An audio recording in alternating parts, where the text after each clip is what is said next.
Yeah, welcome along to youthfest2010. Let's go!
People. Come on. Alright, here we go. Vinny, alright, DJ, let's hit that first track, eh? Justin Bieber, alright, here we go, people.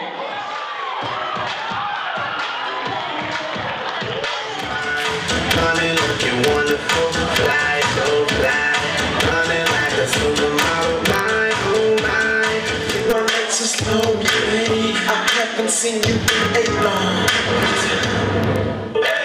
All of a sudden, this shadow, or the things of the environment, began to creep their way into my world. Before I knew it, a friend of mine had committed suicide. Before I knew it, a lot of my friends got into the party scene, girlfriends, sex, alcohol, drugs, all sorts. Fortunately, by grace, God allowed me, or granted me the wisdom to seeing these people's mistakes and learning from them. I saw results, I saw consequences of bad choices, and I learned from them. And that's an important message that I share with you today is, before temptation comes knocking on your door, you know, make a stand, make a choice now. Despite all of this, I had made a choice to stand, and I stood in faith, even when I didn't get an answer and I felt like the pain had lasted forever. You know, Job in the Bible was tested, and despite all the chaos of Job, like he lost his family, his finances went bankrupt, but God saw that Job was loyal to God and his love, and so God blessed Job, and Job ended up having twice as much. You know, with me, if God hadn't put me through what he put me through, I probably would have ended up hanging with the wrong crowd. I probably would have had relationships and ended up like a lot of my friends who have kids now, they're unmarried, they can't hold a relationship down. I probably would have become a product of my surroundings. You know, but being an introvert, I ended up studying harder and I ended up just going hard, and I'm at university now and I'm in my third year and I'm about to graduate. I'm in my last semester, so that's cool. Also, being healthy, from my struggles being healthy, yeah, I'm stronger now, and that's where these come from. Something happened, a miracle happened that otherwise would not have happened if God hadn't put me through what he put me through. In times of struggle, in hard times, these are the times when your true love is tested for God, when your true love is tested for people, and that's a challenge I have for you all today. How are you responding to God? How are you responding to the people around you when you're going through tough times? Yeah, so just trust God. He's a big God. Have faith in God. He will supply all your needs. He will work the good for all of those who love him. And so that's my story to you. And another question for you is, and that is, will you trust God of the heavens? Whatever you're going through, will you make that stand? Don't be afraid, walk into the zone, so look back to eternity. He loves you more. He's all you need. Don't hesitate. Yeah, I remember Rose Hill, that's my hood. Up to no good, cause you roll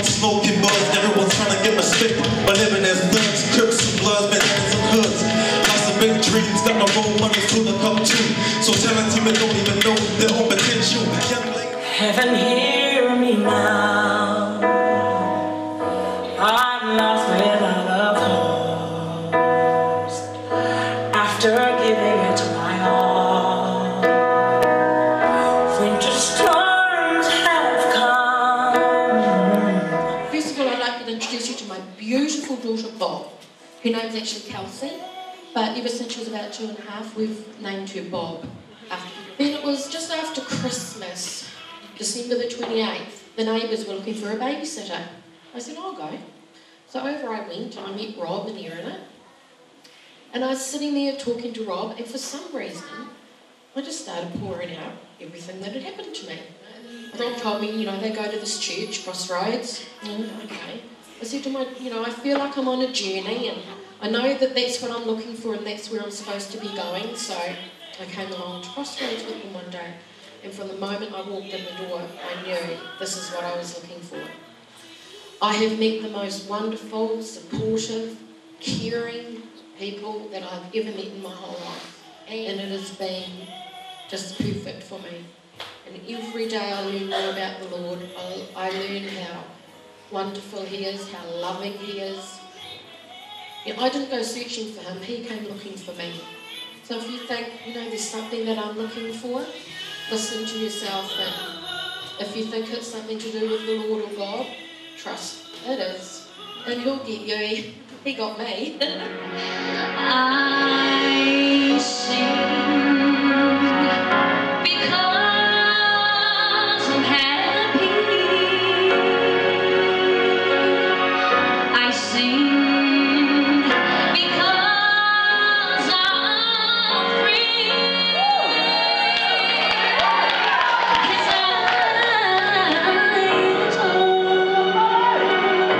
'Cause You see that Jesus Christ who wept at the tomb of Lazarus, Jesus Christ who wept with Nikki over the loss of Bob, the same Jesus Christ, the most influential person who's ever lived, who walked on planet Earth, He said this. He said, when one sparrow falls to the ground, our God in heaven, our Father in heaven knows, and you are worth more than many sparrows, so don't be afraid. Hey, listen, if you're here today, I want you to know that the sparrow tells you that God loves you and He hasn't forgotten you.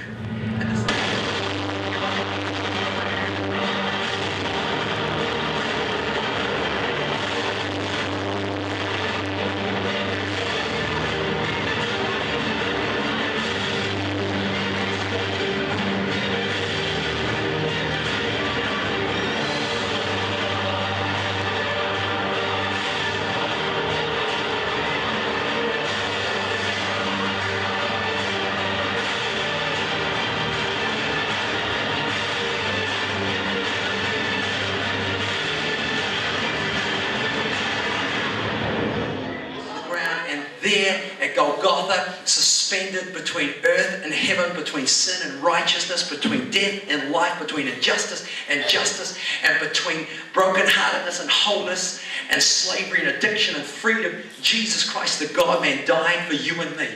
And you know what? He went to the gap for you and for me, that we could experience God's forgiveness and His love and start becoming whole people again. Stand in the gap for the oppressed. Stand in the gap for the hurting. Stand in the gap for the lost. Stand in the gap because you are the answer.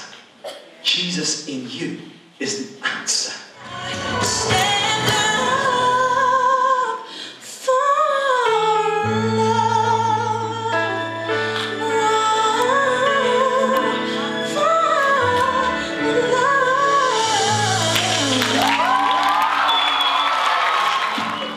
And secondly, I want you to stand. Will you stand and say, yeah, Jesus, I want to stand in the gap for you in my school. I want to stand in the gap for you wherever I am.